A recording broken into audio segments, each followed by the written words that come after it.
1983 সালে 50 শয্যার ঝালকাঠি সদর হাসপাতাল প্রতিষ্ঠিত হয়। পরবর্তীতে 2003 সালে হাসপাতালটি 100 শয্যায় উন্নীত হয়। এরপর 2018 সালে প্রায় 70 কোটি টাকা ব্যয়ে হাসপাতালের 250 শয্যার 9তলা ভবনের নির্মাণ শুরু হয়।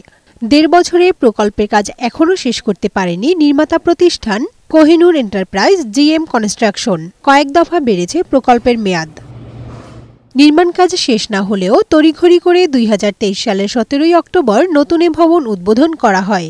কিন্তু হাসপাতালের সেবা কার্যক্রম শুরু না হওয়ায় এ প্রকল্প থেকে কোনো সুবিধাই পাচ্ছেন না জেলার মানুষ। কোনো একটা কুচক্রী মহল যাতে এইটা চালু না হয় সে ব্যাপারে কাজ করছে, না হলে এতদিনেও এটা চালু না হওয়ার কোনো কথা ছিল না। জনগণ চিকিৎসায় ভোগান্তি পাচ্ছে। কোনো রোগী আসলে এই হাসপাতাল এই ডাক্তাররা পরিষেবা করে। আরশিপেট হাসপাতাল চালু হলে রোগীদের ভোগান্তি কমতো, দুর্ভোগ কমতো, তারা চিকিৎসা সেবা খুব তাড়াতাড়ি পাইতো। এটা চালু হলে আমরা সব ধরনের ওষুধ পাইতাম, ডাক্তার পাইতাম।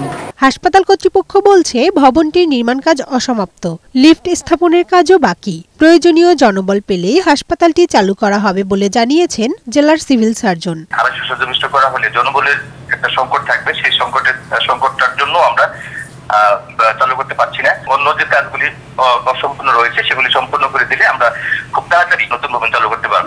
বর্তমানে চালু থাকা ঝালকাঠি 100 শয্যার সদর হাসপাতালে প্রতিদিন গড়ে চিকিৎসা সেবা নিতে আসেন 800-রও বেশি মানুষ।